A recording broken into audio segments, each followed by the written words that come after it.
సిద్ధమూలిక పరిచయాలు యూట్యూబ్ ఛానల్కి నమస్కారము. హాయ్ ఫ్రెండ్స్, అందరికీ నమస్తే. ఈ చెట్టు పేరు పెద్దపల్లేరు అంటారు.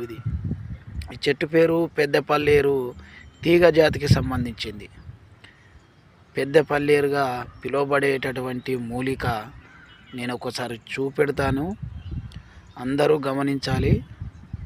ఈ చెట్టు మీకు మీరే వైద్యం చేసుకునే విధంగా నేను మీ అందరి కోసము ఈ చెట్టును చూపెడతాను. వీటి కాయలు, వీటి ఆకులు, వీటి పూత, దీని విధానం ఏమిటి అనేది నేను ఛానల్ ద్వారా చెప్పబోతున్నాను. ఒకసారి మీరంతా గమనించగలరు.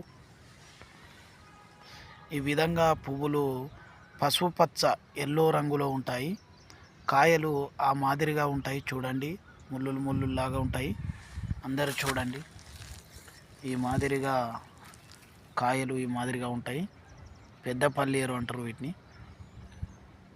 ఈ పెద్దపల్లేరు కాయలు ఈ మాదిరిగా ఉంటాయి. ఇది పువ్వులు ఈ మాదిరిగా పచ్చడి పూత వస్తూ ఉంటుంది. ఈ మాదిరిగా కాయలు, లేత కాయలు ఇవి. ఆకులు చిన్న సన్నటి ఆకులు, చింతాకులు వలె ఉంటాయి. వెనకాల తెల్లటి వర్ణం కలిగి ఉంటుంది. వీటి కాయలు ఈ మాదిరిగా ఉంటాయి. వీటినే పెద్దపల్లేరుగా పిలువబడుతూ ఉంటుంది. ఇవి పెద్దపల్లేరు కాయలు. ఇవి ఎందుకు ఉపయోగపడుతుందంటే, మానవుని శరీరంలో ఉండేటటువంటి కిడ్నీలలో రాళ్లను కరిగించేటటువంటి మూలిక పెద్దపల్లేరులో ఉంది. మనకి ఎవరికైతే కిడ్నీ స్టోన్లు వస్తాయో, కిడ్నీలో స్టోన్స్ కానీ రాళ్ళు కానీ వస్తాయో, బాడీలో ఎక్కడన్నా ఉండని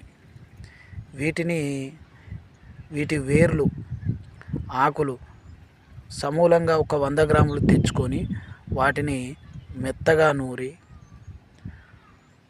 దీనితో పాటు కుండపిండి వేర్లు కూడా నూరి, కషాయం ఒక గ్లాస్ అంతా కషాయం చేసుకొని, అందులో ఒక స్పూను కండ చక్కెర, ఒక హాఫ్ స్పూన్ చేదు జీలకర్ర వేసుకొని, ఒక చిటికెడు సోంపు వేసుకొని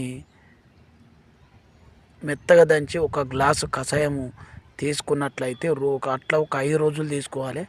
మన కిడ్నీలో ఉండే రాళ్ళన్నీ మూత్రం ద్వారా బయటికి వెళ్ళిపోతూ ఉంటాయి. ఇది 5 రోజులు ఓన్లీ పరిగడుపునే వాడినట్లయితే మీ కిడ్నీలలో ఉండేటటువంటి రాళ్ళు కంకర్లాగా పై బయటకు పోయే అవకాశము 100% ఉంటుంది. వీటి ఒకసారి చూడండి. ఈ